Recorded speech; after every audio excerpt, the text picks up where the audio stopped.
Imposter syndrome. What is imposter syndrome?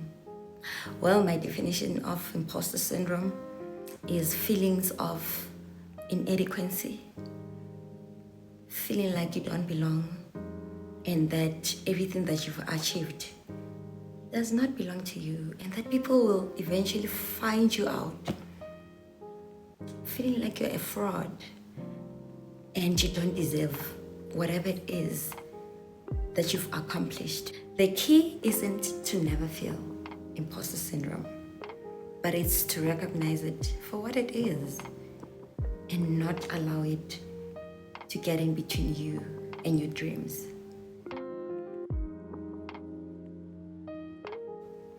Dumelang, welcome back to Healing the Inner Child with Mami Ngalai. So today in this video, I'll be sharing 5 things that I wish I knew earlier about imposter syndrome. Without wasting any time, let's unpack. Did you know that even the most successful people in this life suffer from this condition? People like Michelle Obama, Lupita Nyong'o, and many others. So you're really not alone, and you shouldn't even feel bad about it. It's just your mind playing tricks on you. Point number 2, this condition is actually a psychological pattern. It's not the truth. It really isn't reality.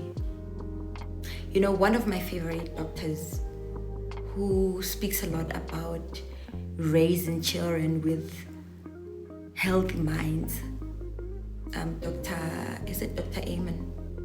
Yeah, I think it's Dr. Amen or something. I'm not really sure how to pronounce his surname.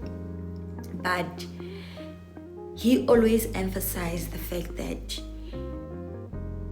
we shouldn't allow or agree to each and every thought that we think. One of the ways that you can recognize that you are a healthy person and that you have a healthy mind or not is whether you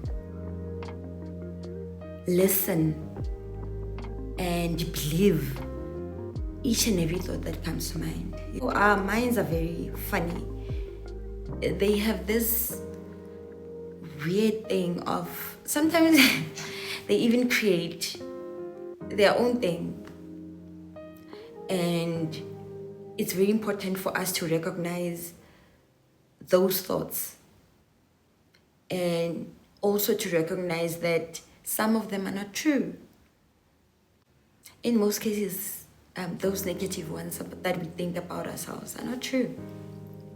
You know, it's so funny because you'd be feeling this way, you know, with your imposter syndrome and whatnot, until you go outside and you'll be shocked at how people embrace you, appreciate you, praise you, and all of the good things.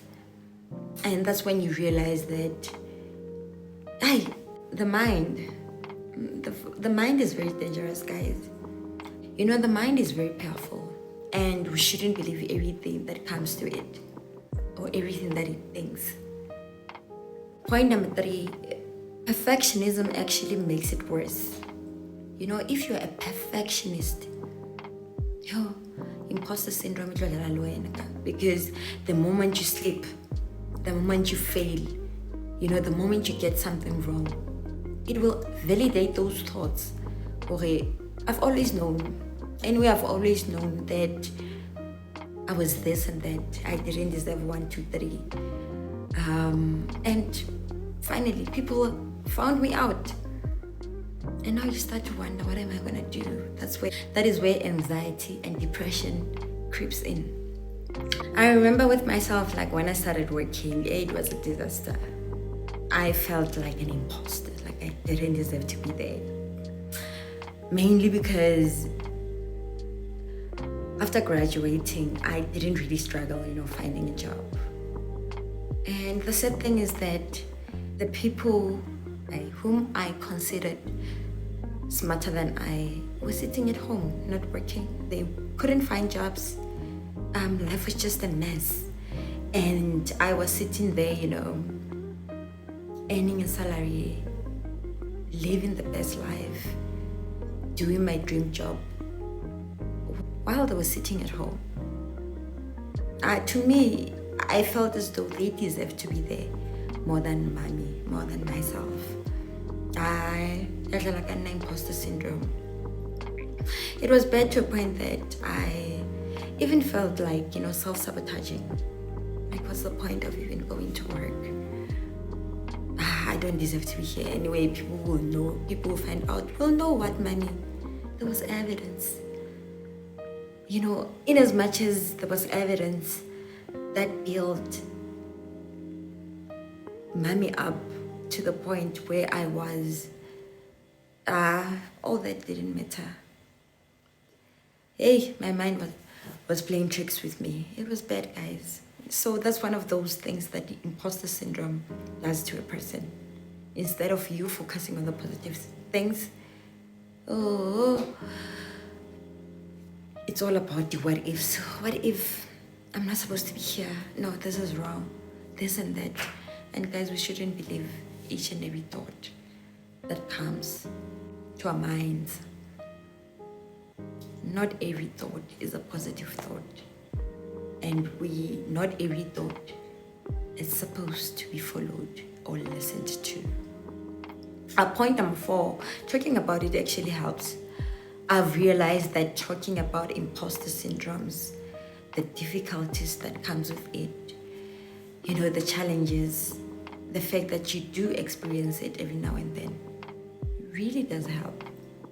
I personally do talk about it, and I think it's one of those things that send me to Prime Care. Because with imposter syndrome builds anxiety and depression, and then with another at all at once.